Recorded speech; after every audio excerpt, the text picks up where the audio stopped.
ચાલો મિત્રો, ગયા લેક્ચરમાં આપણે ઓહમના નિયમ વિશે ચર્ચા કરી હતી કે ભાઈ જ્યારે કોઈ પણ અવરોધ હોય એના બે છેડા વચ્ચે વિદ્યુત સ્થિતિમાનનો તફાવત લગાડવામાં આવે તો વિદ્યુત ભાગ ઊંચા સ્થિતિમાનથી નીચા સ્થિતિમાન તરફ ગતિ કરતો હોય એના કારણે વિદ્યુત પ્રવાહનું નિર્માણ થાય. અને તેથી જો તમે ઓહમના નિયમનું સૂત્ર અહીંયા લખો તો ઓહમના નિયમનું સૂત્ર હતું કે ભાઈ અવરોધના બે છેડા વચ્ચે લાગુ પડતો વિદ્યુત સ્થિતિમાનનો તફાવત એના બરાબર અવરોધમાંથી વહેતો પ્રવાહ એને ગુણ્યા અવરોધનું મૂલ્ય V બરાબર IR. આના વિશે આપણે ગયા લેક્ચરમાં ચર્ચા કરી હતી, બરાબર. હવે આજે આપણે આને લગતું થોડુંક વધારે સમજવા પ્રયત્ન કરીએ કે ભાઈ માની લો કે તમને એવું કહેવામાં આવે કે ભાઈ એક અવરોધ હોય આ રીતે અને આ અવરોધ એની કિંમત માની લો કે હું લખી નાખું R બરાબર 3 ઓહમ અને આ અવરોધમાંથી વહેતો પ્રવાહ I, અવરોધમાંથી વહેતો પ્રવાહ I બરાબર છે માની લો કે 5 એમ્પિયર અને માની લો કે આ બિંદુએ વોલ્ટેજ V1 બરાબર 10 વોલ્ટ હોય તો આ બિંદુએ વોલ્ટેજ કેટલા હોય V2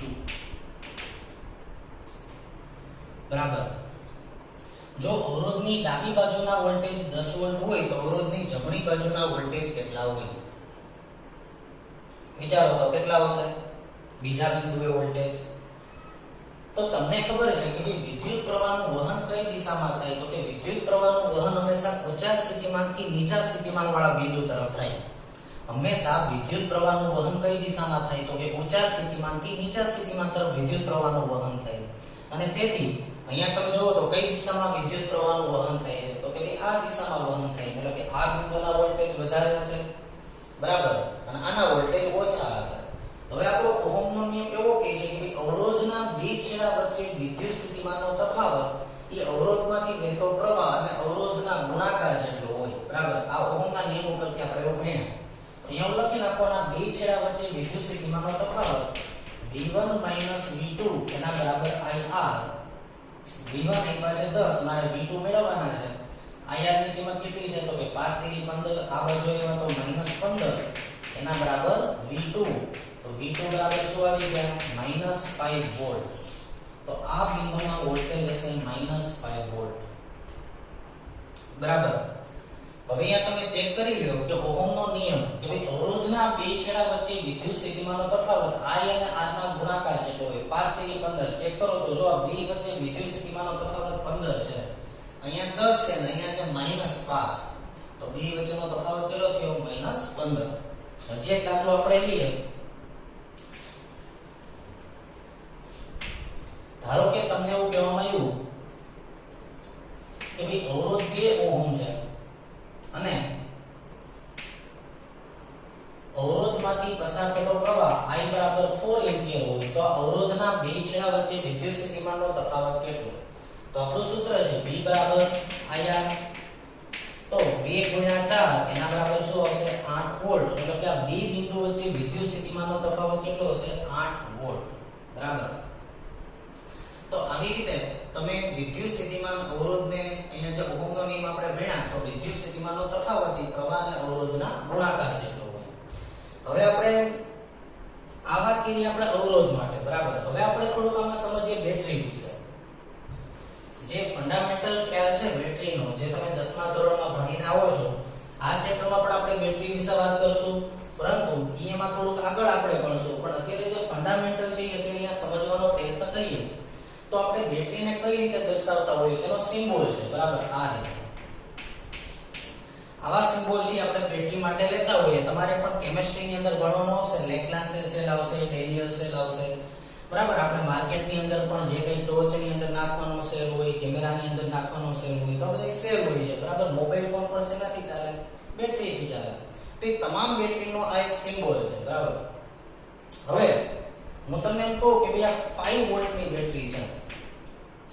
જો આ બેટરી 5 વોલ્ટની હોય એનો મતલબ શું થયો તો કે કોઈ પણ બેટરી 5 વોલ્ટની હોય એનો મતલબ કે એના બે છેડા વચ્ચે વિદ્યુત સ્થિતિમાનનો તફાવત 5 વોલ્ટ છે, બરાબર. વિદ્યુત સ્થિતિમાનનો તફાવત 5 વોલ્ટ છે.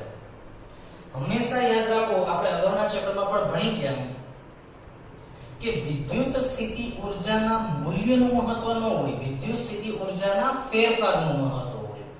એવી જ રીતે આપણે એવું ભણ્યા હતા કે વિદ્યુત સ્થિતિમાનના મૂલ્યનું મહત્વ ન હોય, વિદ્યુત સ્થિતિમાનના ફેરફારનું મહત્વ હોય.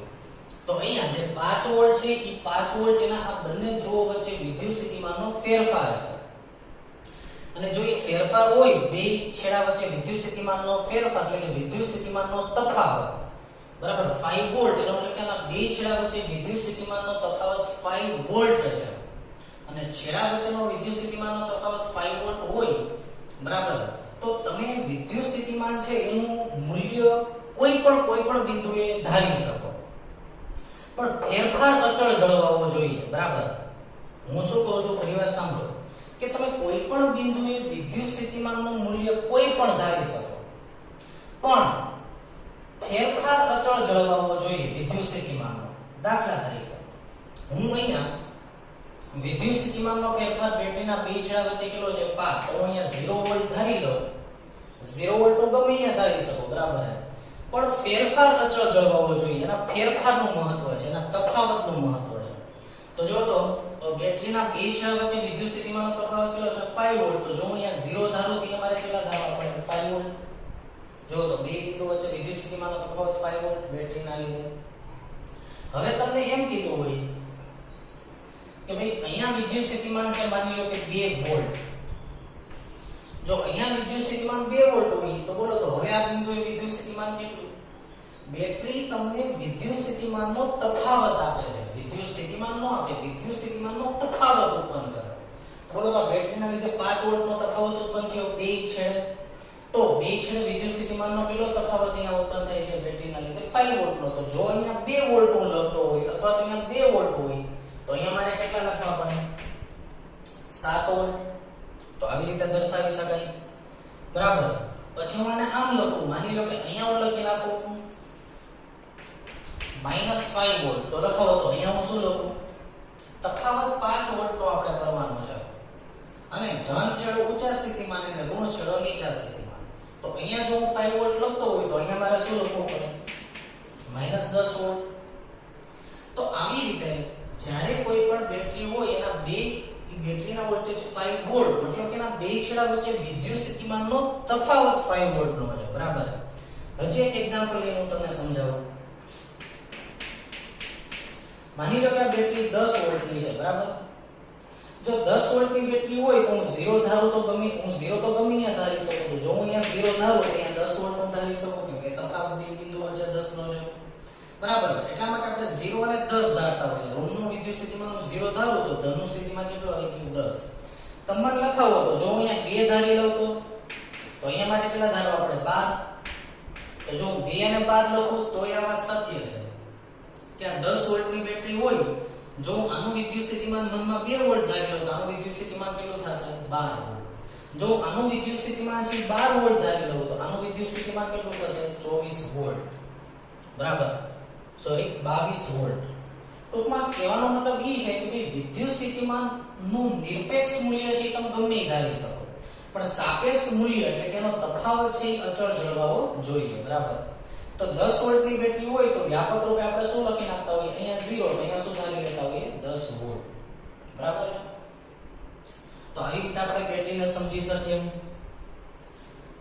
પછી હવે અહીંયા જોવો તો આપણે માની લો કે હું એક અવરોધ સાથે બેટરી જોડી દઉં. આ અવરોધ R એની સાથે જો હું બેટરી જોડી દઉં, બરાબર, તો આ બેટરી છે માની લો કે 20 વોલ્ટની છે. તો જો અહીંયા 20 વોલ્ટ હોય તો અહીંયા હું 0 ધારી લઉં. જો અહીંયા 0 ધારી લઉં તો અહીંયા કેટલા વોલ્ટ થયા 20, કેમ કે આ 20 વોલ્ટની બેટરી છે માટે. જો અહીંયા વોલ્ટેજ 20 હોય તો અહીંયા પણ વોલ્ટેજ 20 જ હોય, અને જો અહીંયા વોલ્ટેજ 0 હોય તો અહીંયા પણ વોલ્ટેજ 0 જ હોય, કારણ કે વચ્ચે કાંઈ નથી, બરાબર.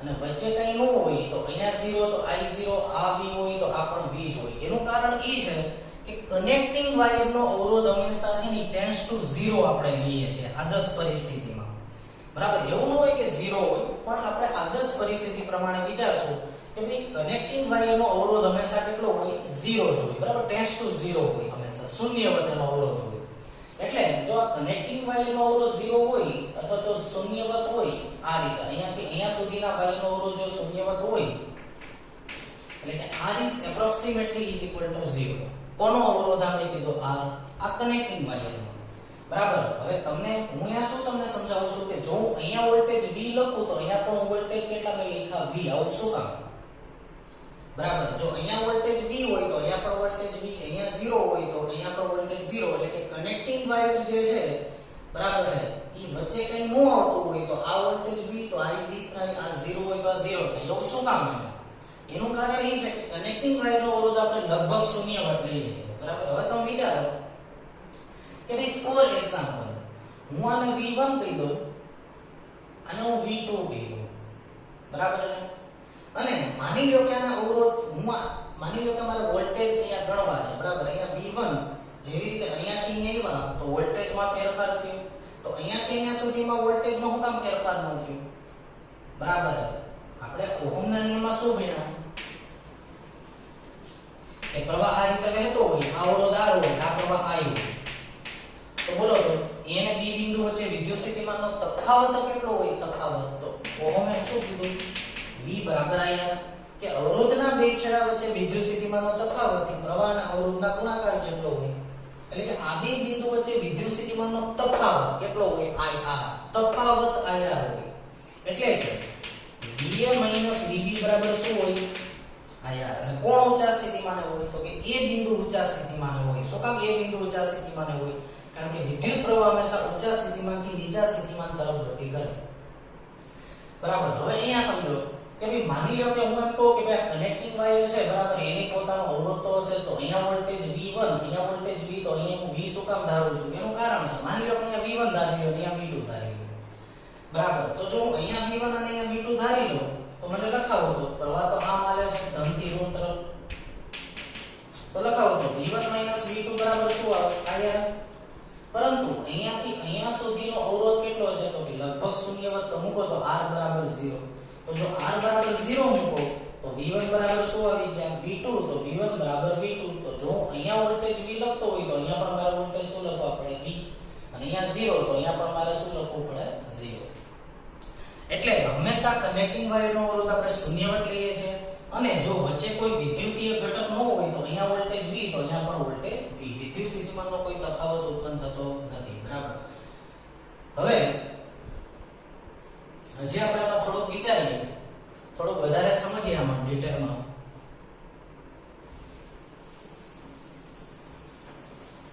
તો હું આ સર્કિટ પાછી અહીંયા દોરી નાખું અને હું તમને એમ પૂછું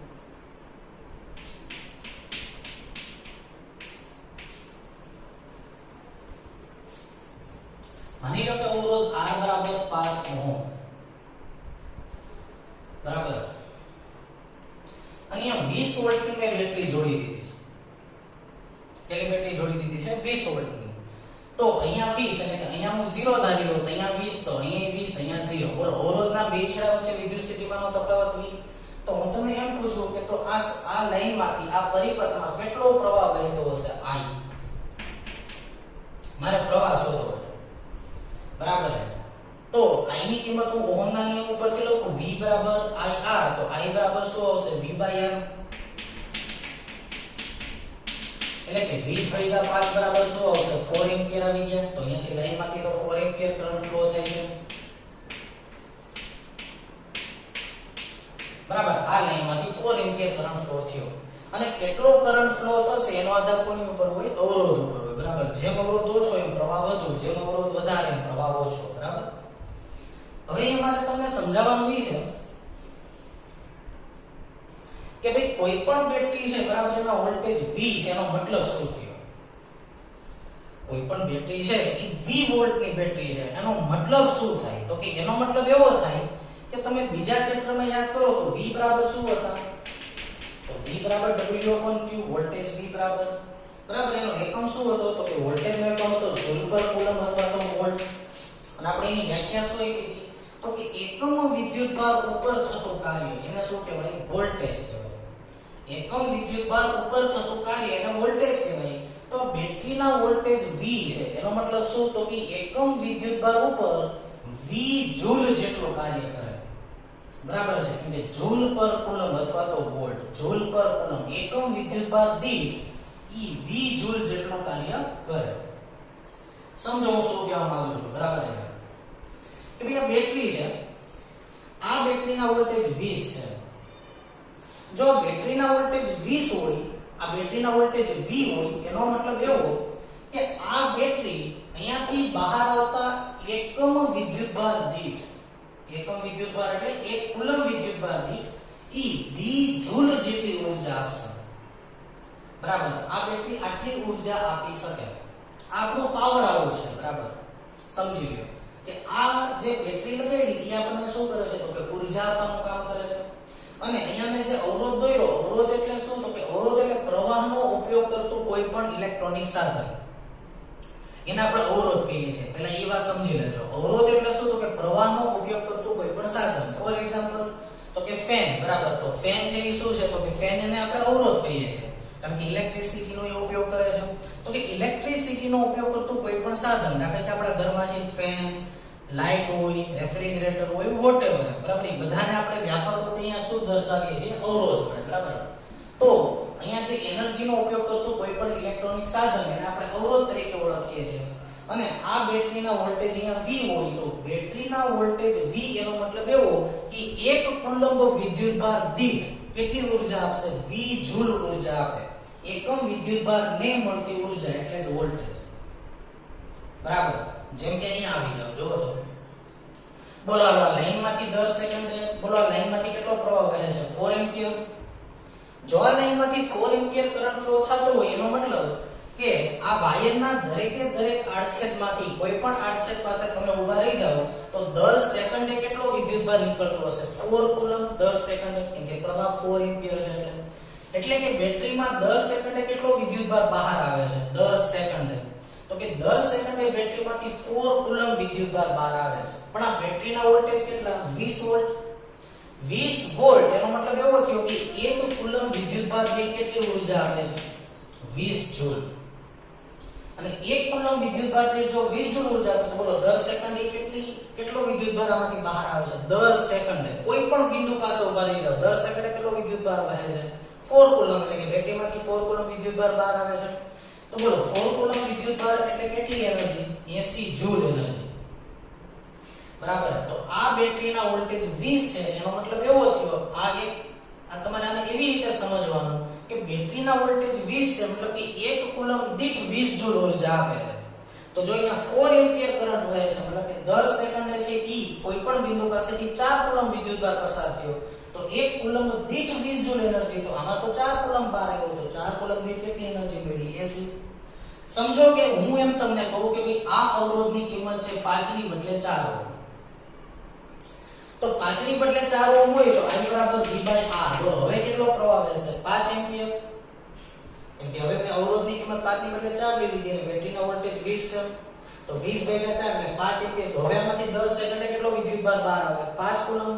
અને 5 કુલમ તો 5 કુલમ દીઠ કેટલી એનર્જી હશે 100 જૂલ તો હવે આ અવરોધને દર સેકન્ડે 100 જૂલ એનર્જી મળતી હશે બરાબર તો બેટરીના વોલ્ટેજ એટલે શું એ તમને ખબર પડવી જોઈએ કે દર એકમ વિદ્યુતભાર દીઠ મળતી ઊર્જા બરાબર તો આ બેટરી છે એમાંથી ગમે એટલો પ્રવાહ બહાર આવે બરાબર પણ ઈ એકમ વિદ્યુતભાર દીઠ છે બરાબર એ 20 જૂલ એનર્જી આપીને મોકલશે તો આ બેટરી તો આવી રીતે તમે બેટરીના વોલ્ટેજ 20 વોલ્ટ એને સમજી શકો બરાબર બીજું અહીંયા તમે એ સમજો અત્યારે હું બેટરીના કાર્ય વિશે બહુ ડિટેલમાં ચર્ચા નથી કરતો પણ અહીંયા તમે એવું સમજો કે બેટરી ક્યારેય વિદ્યુતભાર આપતી નથી બરાબર બેટરીનું કાર્ય છે માત્ર ને માત્ર વિદ્યુતભારને ગતિ કરાવવાનું કેમ કે મારે શું કામ કરવું હતું તો કે મારે આ અવરોધમાંથી પ્રવાહ પસાર કરવો હતો જો મારે અવરોધમાંથી વિદ્યુત પ્રવાહને પસાર કરાવવો હોય તો તમને ખબર છે વિદ્યુતભાર કઈ બાજુ દોડે ઊંચા સ્થિતિમાંથી નીચા સ્થિતિમાન તરફ તો મારે વિદ્યુત સ્થિતિમાનની જરૂર હતી તો મેં આ બેટરી લાગુ પાડી દીધી વિદ્યુતભાર તો આપણી પાસે હતો જ ઓલરેડી કેમ કે કોઈ પણ અવરોધ છે એ વાહક હતો યાદ કરો કે વાહકના અવરોધને આમ બતાવ્યું વાહકની અંદર તો અસંખ્ય માત્રામાં મુક્ત ઇલેક્ટ્રોન હતા અને અસંખ્ય માત્રામાં મુક્ત ઇલેક્ટ્રોન હોય તો જેવો હું બેટરી લગાડી દઉં તો વિદ્યુતભાર દોડવા મળશે બરાબર. તો બેટરીનું કામ છે માત્ર ને માત્ર વિદ્યુતભારને દોડાવવાનું, વિદ્યુતભારને ઊર્જા આપવાનું. તો બેટરી ક્યારેય વિદ્યુતભાર આપતી નથી, યાદ રાખજો. બેટરી હંમેશા વિદ્યુતભારને ઊર્જા આપે છે અને દોડાવે છે. હું તમને એક એક્ઝામ્પલ થી સમજાવું. તો માની લો કે આપણે તમે જોયું હશે કે ડેકોરેશન માટે ફાઉન્ટન રાખેલા હોય, ફુવારા રાખેલા હોય ઘણી બધી જગ્યાએ. તો માની લો કે ફુવારો હોય, આ રીતમાંથી પાણી બહાર આવતું હોય અને અહીંયા પાણી ભર્યું છે. અને તમને ખબર છે ફુવારો જો બહાર આવતો હોય તો આની સાથે શું જોડેલું હોય? મોટર જોડેલી હશે, બરાબર. તો એ મોટર શું કરે? મોટર એટલે કે પંપ માની લો, બરાબર. એ પંપ જોડેલો હશે તો ઈ કામ શું કરશે કે પંપ પછી આમાંથી પાણી ખેંચશે, અહીંયા આવશે એટલે કે પાણીને ખેંચીને પાણીને ઊર્જા આપી અને પાણીને ઊર્જા આપી એનું ઈ પાણી અહીંયા પડ્યું, પાછું એનું ઈ પાણી ઉપાડે છે કે પાણી તો અહીંયા ભરેલું છે તો એનું ઈ જ પાણી ઉડાડે રાખશે, બરાબર. ફુવારો આવું કામ કરે છે, એનું ઈ જ પાણી ત્યાંથી પાણી લઈને ઉડાડે રાખે છે. પણ તો પંપનું કામ શું? તો હું પંપ પાણી આપે છે, આમાં ગોઠવેલો પંપ કે આ ફુવારો તો જ ચાલે છે, અહીંયા પંપ ગોઠવ્યો તો અંદર મોટર ગોઠવી તો એ પંપ શું કરે છે? તો કે પંપ જે છે ઈ માત્ર પાણીને ચલાવવાનું કામ કરે છે, બરાબર. પણ પંપ પાણી નથી આપતો. એવી જ રીતે બેટરી છે ક્યારે વિદ્યુતભાર નથી આપતી. તો બેટરીનું કાર્ય શું છે? તો કે બેટરી માત્ર ને માત્ર વિદ્યુતભારને દોડતો રાખે છે. એટલે જો ત્યાંથી 4 એમ્પિયર કરંટ દાખલ થયો, ત્યાંથી કેટલો પ્રવાહ દાખલ થયો? 4 એમ્પિયર. બીજી વાત ઈ કે અત્યારે માની લો કે અહીંયા 4 એમ્પિયર કરંટ ફ્લો થાય છે, બરાબર. અહીંયાથી 4 એમ્પિયર કરંટ ફ્લો થયો એટલે કે અહીંયા 10 સેકન્ડે કેટલો વિદ્યુતભાર બહાર આવ્યો? 4 કુલમ વિદ્યુતભાર બહાર આવ્યો. તો બોલો 4 કુલમ વિદ્યુતભાર પાસે કેટલી એનર્જી છે? 80 જૂલ એનર્જી છે. ઈ 80 જૂલ એનર્જી જે છે ઈ આ અવરોધને આપશે. ઈ ઊર્જા કોને મળશે? અવરોધને. અને ઈ ઊર્જા અવરોધને આપી અને ઈ ઊર્જા બધી અવરોધને આપી દીધી અને અવરોધમાંથી જ્યારે વિદ્યુતભાર બહાર આવશે ત્યારે એના વોલ્ટેજ કેટલા થઈ ગયા? 0. એટલે હવેની એનર્જી કેટલી થઈ ગઈ? 0. ઈ વિદ્યુતભાર બધોય પાછો અહીંયા આવ્યો. 10 સેકન્ડે 4 કુલમ વિદ્યુતભાર બહાર આવ્યો એટલે અહીંયા 10 સેકન્ડે કેટલો વિદ્યુતભાર દાખલ થયો? 4 કુલમ. ઈ 4 કુલમ વિદ્યુતભારની એનર્જી 0 થઈ ગઈ છે, પાછો દાખલ થયો. બેટરી એટલે શું છે? આપણું પાવર હાઉસ. તો બેટરી પાસે પોતાની ઊર્જા હશે, બરાબર. કેમ કે બેટરીની અંદર રાસાયણિક ઊર્જા હોય, તમે ડેનિયલ સેલ, લેગ્રાન્જ સેલ, પછી વિવિધ પ્રકારના જે આપણે લિથિયમ સેલ આવતા હોય, બરાબર. અલગ અલગ સેલ વિશે તમે ભણી ગયા હશો તો કેમિસ્ટ્રીની અંદર ભણશો. તો એની અંદર જે છે એ એનર્જી રહેલી હોય, બેટરીની અંદર રાસાયણિક ઊર્જા રહેલી હોય. એ રાસાયણિક ઊર્જા છે, બરાબર. ઈ જે વિદ્યુતભાર હશે એને પાછી ઊર્જા આપશે અને ઈ વિદ્યુતભાર છે ઊર્જા લઈને પાછી આમાંથી બહાર આવશે. ઈ ઊર્જા અહીંયા ઠલવશે, અવરોધની ઊર્જા આપી દેશે. ઈ ઊર્જા ખાલી થઈ ગઈ, પાછા વિદ્યુતભાર અહીંયા આવ્યા, પાછી એનર્જી ભરી અને પાછી અહીંયા ઊર્જા અવરોધને આપી. તો આમ બેટરી શું કરે છે? તો કે બેટરી માત્ર વિદ્યુતભારને દોડાવવાનું કામ કરે છે અને ઈ વિદ્યુતભારને ઊર્જા આપવાનું કામ કરે છે, બરાબર. એટલે બેટરી છે એ માત્ર ને માત્ર વિદ્યુતભારને ગતિમાન રાખે છે, વિદ્યુતભારને ઊર્જા આપવાનું કામ કરે છે અને ઈ ઊર્જા કોને મળે છે? અવરોધને. એટલે બેટરી ઊર્જા આપે છે, બેટરી વિદ્યુતભાર આપતી નથી, બરાબર. એ વિદ્યુતભારને માત્ર દોડાવવાનું કાર્ય કરે છે. તો આવી રીતે આપણે બેટરીનું થોડું પ્રાઇમરી ફંક્શન જે કંઈ હતું એ આપણે સમજવાનું હતું અને વોલ્ટેજ વિશે મેં તમને માહિતી આપી. હવે આપણે આગળ જોઈએ તો આપણે ઓહમના નિયમને લગતા અવરોધના સૂત્રો ભણી ગયા. તો અવરોધને લગતા આપણે કેટલા સૂત્રો ભણી ગયા? જો તો અહીંયા તો અવરોધને લગતા આપણે પહેલું સૂત્ર ભણ્યા હતા.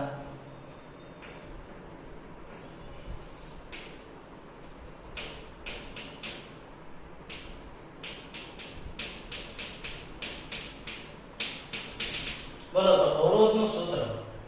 તો પહેલું વોલ્ટેજ અને પ્રવાહ વાળું સૂત્ર બોલો તો R બરાબર શું આવશે? V I, એટલે કે V બરાબર IR. ઓહમના નિયમ ઉપરથી આપણે લીધા હતા. પછી બીજું સૂત્ર આપણે કયું સાબિત કર્યું હતું? પરિમાણ વાળું. તો કે R બરાબર ρ કોને. હવે આપણે આનાથી વધારે અવરોધના સૂત્રો થોડાક સાબિત કરવા પડશે, કારણ કે દાખલાની અંદર MCQ ની અંદર એવા સૂત્રો ને લગતા દાખલા તમારે પૂછાય છે. તો હવે હું જે ચર્ચા કરું છું એ અવરોધને લગતા અલગ અલગ સૂત્રોની ચર્ચા આપણે કરીએ. તો ત્રીજું કે માની લો કે તમને એવું કહેવામાં આવે કે ભઈ એક તાર છે, બરાબર,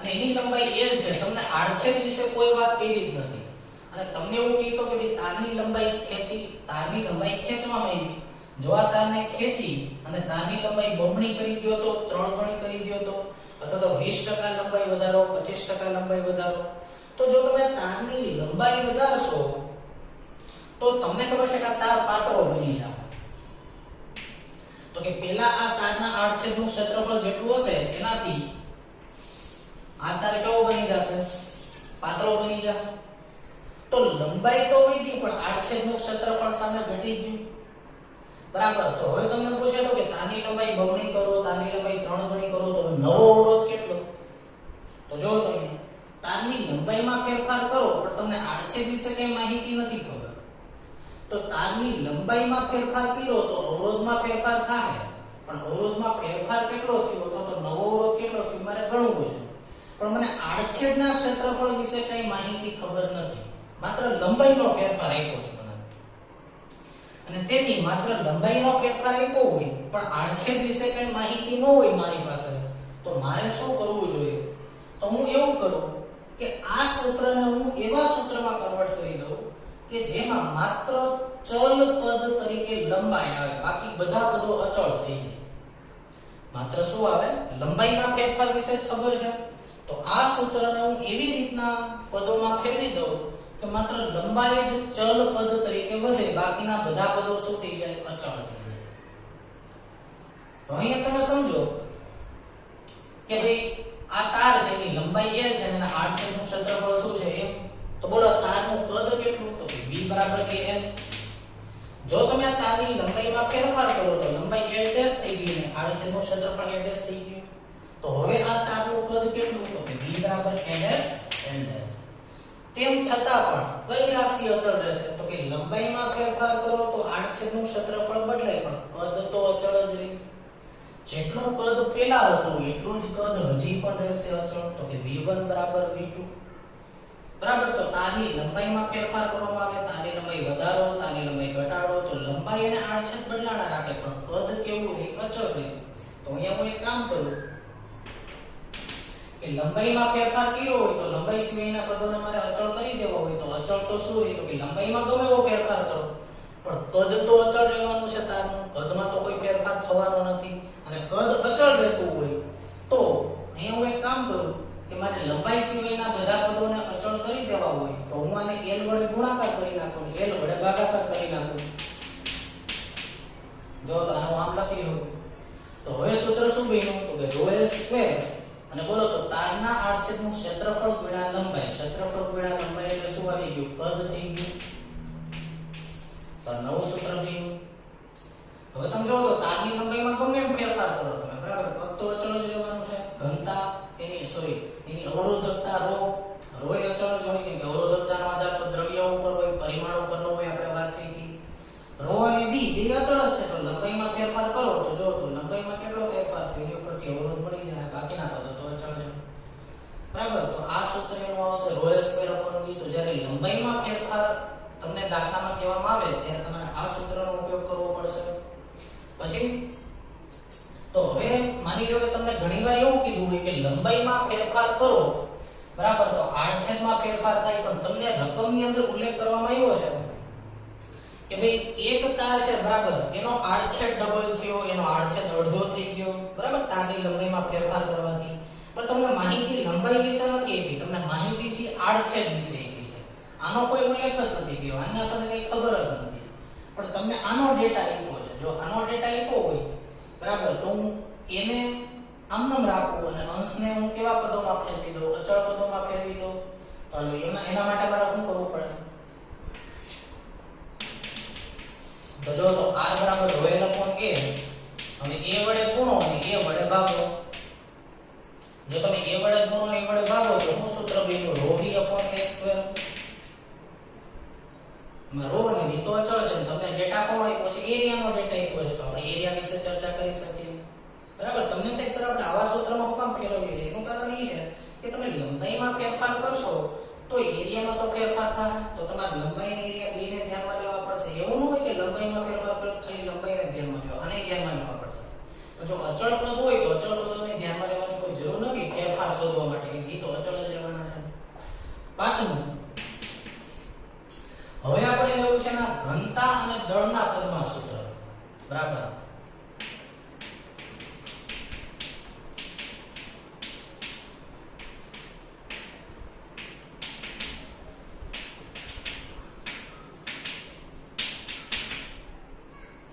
ઘનતા અને દળના સ્વરૂપમાં જો મારે અવરોધનું સૂત્ર લેવું હોય તો હું કઈ રીતે લઈ શકું સમજો અહીં. હવે હું ઘનતાને અહીંયા સ્મોલ d વડે બતાવીશ ડેન્સિટી બરાબર, કારણ કે હું રો વડે નહીં બતાવું. રો એટલે અહીંયા આપણે અવરોધકતા લીધી છે. જો તો રો સિમ્બોલ કોના માટે લીધો છે? આપણે અવરોધકતા માટે. એટલે ઘનતા માટે ડેન્સિટી હું સ્મોલ d સિમ્બોલ લઉં તો બોલો ઘનતા બરાબર શું થાય?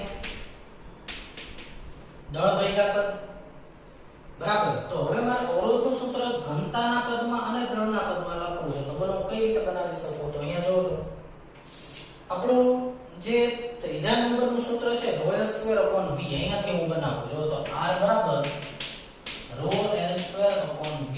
હવે v બરાબર હું શું લખી શકું? જો તો m/d.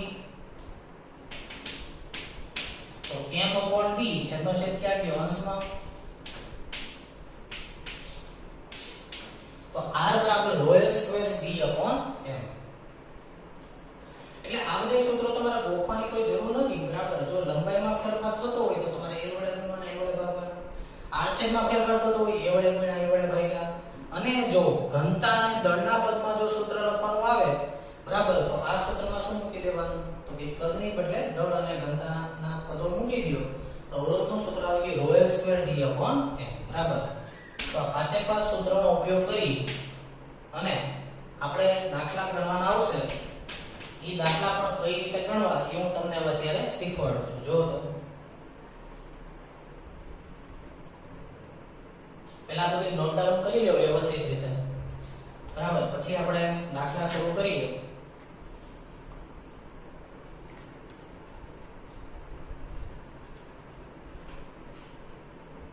સ્ક્રીન પોઝ કરો અને બધું લખી લો. હવે હું તમને અવરોધને લગતા દાખલા ગણતા શીખવાડું છું. કઈ રીતે આપણે આવા દાખલા ગણવા અને કઈ રીતે આવા દાખલા પૂછાતા હોય બરાબર. તો એમાં આપણે પહેલો દાખલો લઈએ.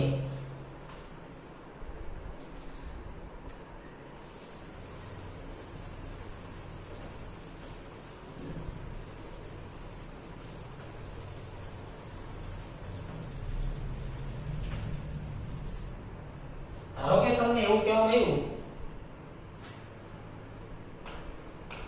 કે ભાઈ એક તારને ખેંચીને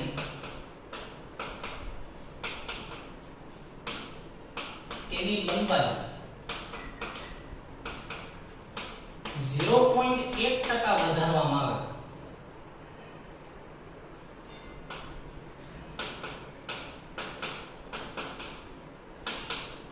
તો અવરોધમાં થતો પ્રતિશત ફેરફાર ગણો.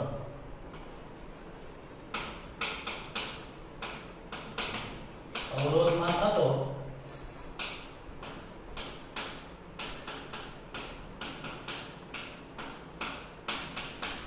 પ્રતિશત ફેરફાર ગણો. એટલે કે તાર હતો અને તારની લંબાઈમાં તમે 0.1% નો ફેરફાર કર્યો. માત્ર લંબાઈનો ડેટા આપ્યો છે બરાબર, અને એ પણ લંબાઈમાં પણ બહુ સૂક્ષ્મ ફેરફાર કર્યો છે. તો જ્યારે લંબાઈમાં બહુ સૂક્ષ્મ ફેરફાર કર્યો હોય અથવા તો આવા દાખલા હોય કે જેમાં બહુ સૂક્ષ્મ ફેરફાર હોય, તો આવા બધા જ દાખલા તમે 11મા ધોરણની અંદર જે રીત ભણ્યા હતા બરાબર, ચેપ્ટર નંબર 2 પહેલા સેમેસ્ટરમાં બરાબર, ચેપ્ટર નંબર 2 એમાં જે તમારે પ્રતિશત ત્રુટિ બરાબર ઈ છે, પ્રતિશત ફેરફાર એટલે પ્રતિશત ત્રુટિ, ઈ જે દાખલા હતા બસ આ ઈ જ દાખલો થયો. તો જ્યારે સૂક્ષ્મ ફેરફાર હોય ત્યારે તમારે 11મા ધોરણની રીત ઉપરથી તમે જઈ શકો. જેમ કે ફેરફાર કેટલો તો કે 0.1%, 0.2%, 0.3% થી 1% સુધી. 1% સુધીનો ફેરફાર હોય તો તમે 11મા ધોરણની રીતે કરી શકો, પણ બહુ મોટો ફેરફાર હોય તો તમે ઈ મેથડ થી આગળ જઈ શકો નહીં. કેમ કે ઈ જે એરર છે ઈ બહુ નાના ફેરફાર માટે છે બરાબર. તો ચાલો અહીંયા જોવો તો આપણે 11મા ધોરણની રીતે જ દાખલો ગણશું, પણ સૂત્ર કયું આવશે પહેલા મને કહો. તો માત્ર લંબાઈનો ફેરફાર તમને આપ્યો છે, તો આપણે અહીંયા સૂત્ર લેવું પડે r બરાબર ρl²/v બરાબર. હવે આ સૂત્ર હું કામ લીધું એ તમને હમણાં ખબર પડી જશે. જો અહીંયા યાદ કરો તો પ્રતિશત ફેરફાર કઈ રીતે આવશે તો પ્રતિશત ત્રુટિ delta r by r with multiply 100 is equal to હવે તમે યાદ કરો તો અચળ પદો હોય એમાં તો ફેરફાર 0 થાય એમાં તો કોઈ ફેરફાર થાય નહીં તો બોલો સામેની બાજુ તમે માત્ર કોનો ફેરફાર લખતા હતા જે ચલ પદ હોય એનો અને ચલ પદ તો જો તો લંબાઈ એક છે બાકીના પદો તો અચળ છે તો બોલો શું લખી શકો s² ને તો યાદ કરો તો 2 delta l upon l with multiply 100 પણ delta l upon l with multiply 100 એટલે કે લંબાઈમાં થતો પ્રતિશત ફેરફાર જે તમને આપી દીધો છે 0.1% તેથી 2 ગુણ્યા લંબાઈમાં થતો પ્રતિશત ફેરફાર તમને 0.1% આપ્યો હોય તો આન્સર આવી ગયો 0.2%. આમ અવરોધમાં થતો પ્રતિશત ફેરફાર એ એવું 0.2%. પણ આ જ દાખલામાં જો તમને એવું કહેવામાં આવે કે ભાઈ તારને ખેંચીને તેની લંબાઈમાં 10% વધારો કરવામાં આવે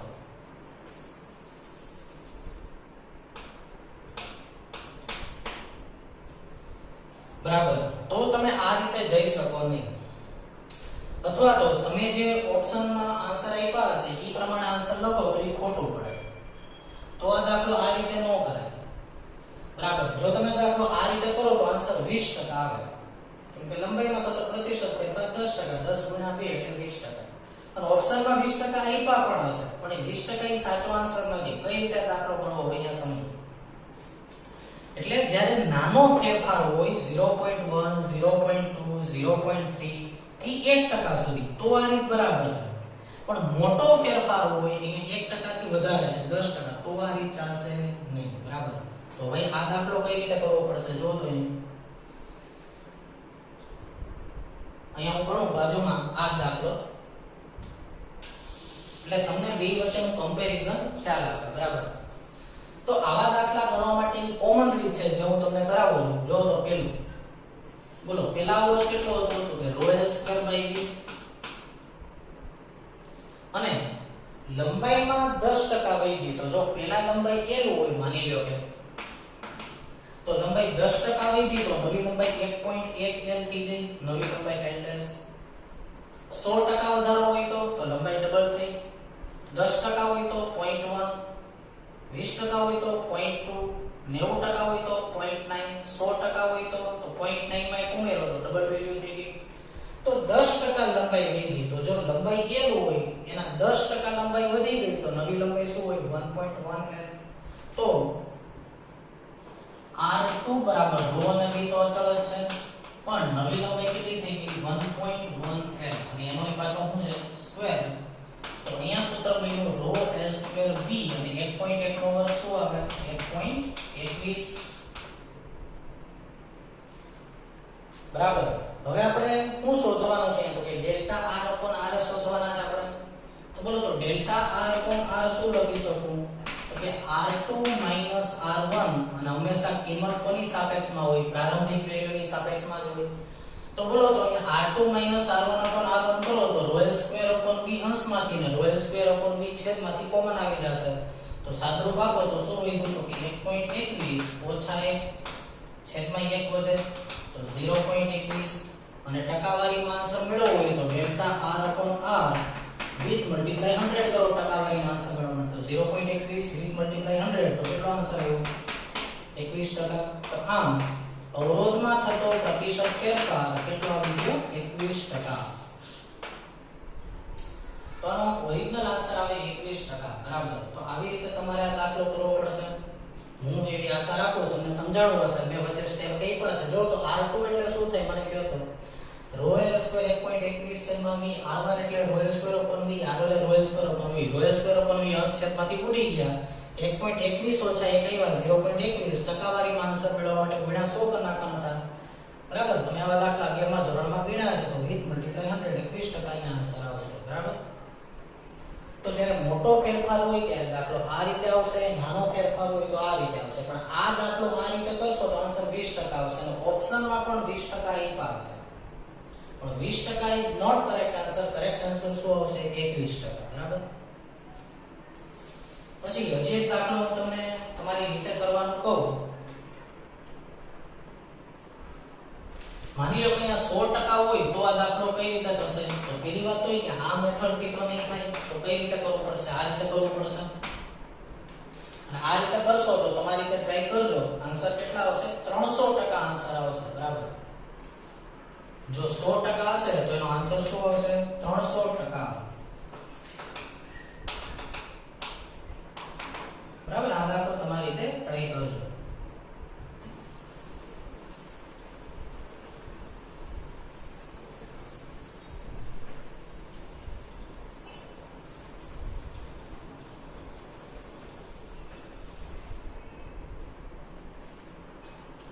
પછી જો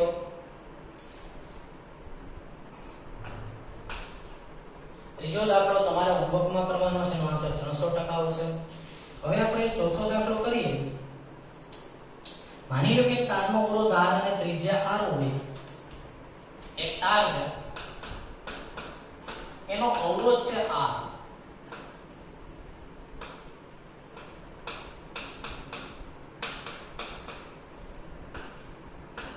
અને એની ત્રિજ્યા છે સ્મોલ r. બરાબર, હવે એવું કહેવામાં આવ્યું છે કે એની ત્રિજ્યા અડધી થાય ત્યાં સુધી તારને ખેંચવામાં આવ્યો. હવે એની ત્રિજ્યા r/2 થાય ત્યાં સુધી તારને ખેંચવામાં આવે છે. તો તારને ખેંચવામાં આવે તો તારનો નવો અવરોધ શોધો.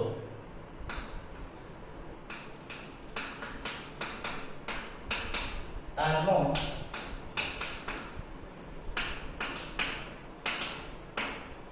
નવો અવરોધ કેટલો હોય?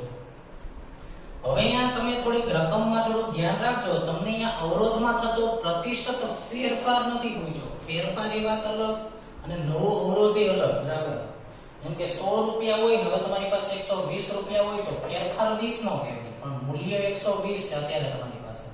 એમ પહેલા અવરોધ R હોય તો હવે અવરોધ કેટલો? ફેરફાર નહીં, અવરોધની કિંમત કેટલી? ફેરફારની કિંમત નહીં, અવરોધની કિંમત પૂછી છે. તો મને કહો તો અહીંયા કે લંબાઈનો તો કોઈ ડેટા નથી આપ્યો. અહીંયા તો તમને આડછેદના તારની ત્રિજ્યાની માહિતી આપી છે. ત્રિજ્યા ઉપરથી આડછેદના ક્ષેત્રફળની માહિતી મળે. બરાબર, તો અહીંયા આપણે આડછેદના ક્ષેત્રફળ વાળું સૂત્ર લખવું પડે તો કયું સૂત્ર લખવું? R બરાબર ρv/a². રેડી? હવે a બરાબર શું થાય? તો કે πr². પણ ત્રિજ્યા અડધી કરી તો નવો આડછેદ હું શું લખી શકું? a' બરાબર તો કે પાઈ r/2² એટલે કે πr²/4, અને πr²/4 એટલે પેલાની સાપેક્ષમાં નવો આડછેદ ચોથા ભાગનો થઈ ગયો a/4 a' એટલે બરાબર. કે પેલા πr², હવે ત્રિજ્યા અડધી થઈ તો πr²/4 એટલે હું a/4 લખી શકું. તો પેલા આડછેદ a હોય તો હવે આડછેદ કેટલો થઈ ગયો? ચોથા ભાગનો થઈ ગયો. તો નવો અવરોધ કેટલો? તો બોલો પેલા અવરોધ કેટલો હતો? તો કે r બરાબર r1 બરાબર ρv/a². તો બોલો હવે અવરોધ કેટલો થઈ ગયો? ત્રિજ્યા અડધી કરી એટલે આડછેદ ચોથા ભાગનો થઈ ગયો. તો ρv અપોન બરોબર a' કેટલા છે? a/4 એનો સ્ક્વેર તો 16 ρv/a². જો તો 4 નો વર્ગ 16 છે, અંશમાં ગયો r2, અને તેથી r2 બરાબર 16 ટાઈમ ρv/a² એટલે r1. તો 16 ગણો અવરોધ થયો. બરાબર, એટલે કે પેલા અવરોધની કિંમત કેટલી હતી? તો કે r1. અને હવે અવરોધની કિંમત કેટલી છે? તો કે હવે અવરોધની કિંમત 16r1 છે. તો અવરોધ કેટલો હોય તો કે 15r1 જેટલો હોય. બરાબર, પેલા r1 હતા, હવે 16r1 એટલે કેટલો વધારો થયો? 15r1 જેટલો વધારો થયો, 15 ગણો વધારો થયો. તો તમને પ્રતિશત ફેરફાર કીધો તો 15 ગણો વધારો થયો હોય તો 1500% ફેરફાર થયો કહેવાય પ્રતિશત ફેરફાર જો પૂછવું હોય તો. બરાબર, તો આવી રીતે તમે નવો અવરોધ શોધી શકો. પ્રતિશત ફેરફાર કીધો હોય તો 1500% આન્સર આવશે. કઈ રીતે કરવો દાખલો એ મેં તમને અગાઉની મેથડમાં શીખવાડ્યું, એ રીતે તમે આમાં કરી શકો.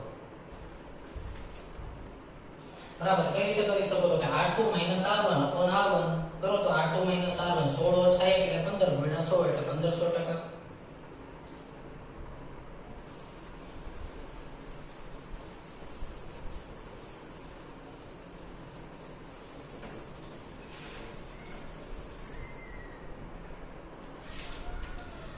માની લો કે એક જ ધાતુમાંથી બનાવેલા ત્રણ વાહક તાર,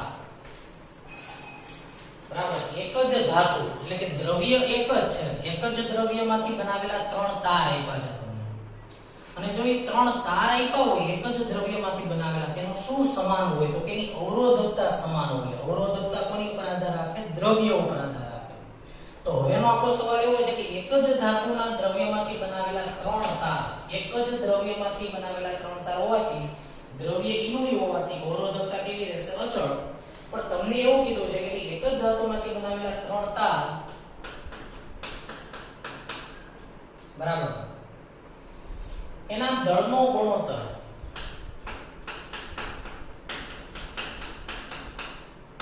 તમને આપી દીધો છે 1:2:3 અને લંબાઈનો ગુણોત્તર તમને આપ્યો છે 3:2:1. તો તમને મળ્યું છે ત્રણેય તાર માટે અવરોધનું પ્રમાણ, ખાલી જગ્યા. ત્રણ તાર આપ્યા છે, એક જ દ્રવ્ય, બરાબર. તો એ ત્રણેય અલગ અલગ તાર આપ્યા છે, ત્રણેયના દળનો ગુણોત્તર છે 1:2:3 અને એની લંબાઈનો ગુણોત્તર છે 3:2:1. તો એના અવરોધનો ગુણોત્તર કેટલો હોય? હવે અહીંયા જો તો અવરોધની વાત આવી, પણ અહીંયા દળ અને લંબાઈ, દળ વાળું સૂત્ર કેવું હતું? અવરોધનું, યાદ કરો તો R બરાબર ρ L² d/m. એકવાર કહી દો તો જો તો ρ એટલે અવરોધકતા, d એટલે ઘનતા, l એટલે લંબાઈ, m એટલે દળ. ρ એટલે અવરોધકતા, l લંબાઈ, d એટલે ઘનતા, m એટલે દળ. હવે એનું ઈ જ દ્રવ્ય હોવાથી, એના ઈ જ દ્રવ્યમાંથી ત્રણેય તાર બનાવેલા હોવાથી એની ઘનતા અને અવરોધકતા અચળ છે. તો અહીંયા હું લખી શકું R is proportional to L²/m. એટલે લંબાઈ અને દળ અલગ અલગ છે. તેથી R1 જેમ R2 જેમ R3 એના બરાબર L1² M1 L2² M2 L3² M3. બોલતા રહ્યો તો 100 હશે તો L1² એટલે પહેલામાં 3 અને દળ કેટલું? પહેલા માટે 1 જેમ બીજાની લંબાઈ 2 નો વર્ગ 4, દળ 2, ત્રીજાની લંબાઈ 1, દળ એનું 3, બરાબર. L² 9 4 1 9 4 1 M1 M2 M1 M2 M3 1 2 અને 3. તો સાદુરૂપ આપી દઈએ. જો તો 9 જેમ 2 જેમ 1/3 સાદુરૂપ આપીએ તો હવે આપણે અપૂર્ણાંક દૂર કરવા હોય તો શું લખી શકીએ? જો તો હું 3 નો ગુણાકાર દરેક હારે કરી નાખું તો 9 કરીને 27 જેમ 6 જેમ 1. તો આમ અવરોધનો ગુણોત્તર આવી ગયો R1 જેમ R2 જેમ R3 27 જેમ 6 જેમ 1. તો મેં તમને અવરોધના જેટલી રીતના દાખલા પૂછાય છે એ રીતના મેં તમને એક એક બે બે દાખલા અંદાજિત કરાવ્યા. તમને ખ્યાલ આવ્યો હશે કે આ સૂત્રનો ઉપયોગ આપણે કઈ રીતે કરી શકીએ, બરાબર. હવે આવતા લેક્ચરમાં આપણે ભણવાનું છે ડ્રિફ્ટ વેલોસિટી, બરાબર. અને ડ્રિફ્ટ વેલોસિટી નો પ્રવાહ ઘનતા સાથેનો સંબંધ ભણશું. અવરોધકતા અને વાહકતા જે આપણે ભણી ગયા એને વધારે ડિટેલમાં સારી રીતે સમજશું. ટેક્સ્ટ બુકની થિયરી છે અને એ થિયરી પૂરી કરી અને આપણે ટેક્સ્ટ બુકમાં ઉદાહરણ એટલે કે ટેક્સ્ટ બુકના દાખલા શરૂ કરશું. હજી આપણે ટેક્સ્ટ બુકનો એક પણ દાખલો લીધો નથી. આવતા લેક્ચરમાં એ થિયરી પૂરી કરી અને આપણે ટેક્સ્ટ બુકના દાખલા શરૂ કરશું. ઉદાહરણ નંબર 1 અને સ્વાધ્યાયના 2 દાખલા છે એ બે પૂરા કરશું આપણે. Okay, thank you very much. આજે તમે આ ચેપ્ટર મેં જે કંઈ કરાવ્યું એ વ્યવસ્થિત રીતે કરી નાખજો. તમે હોમવર્ક વ્યવસ્થિત કરજો, બરાબર, જેથી કરીને આવતા લેક્ચરમાં તમને વ્યવસ્થિત ખ્યાલ આવે.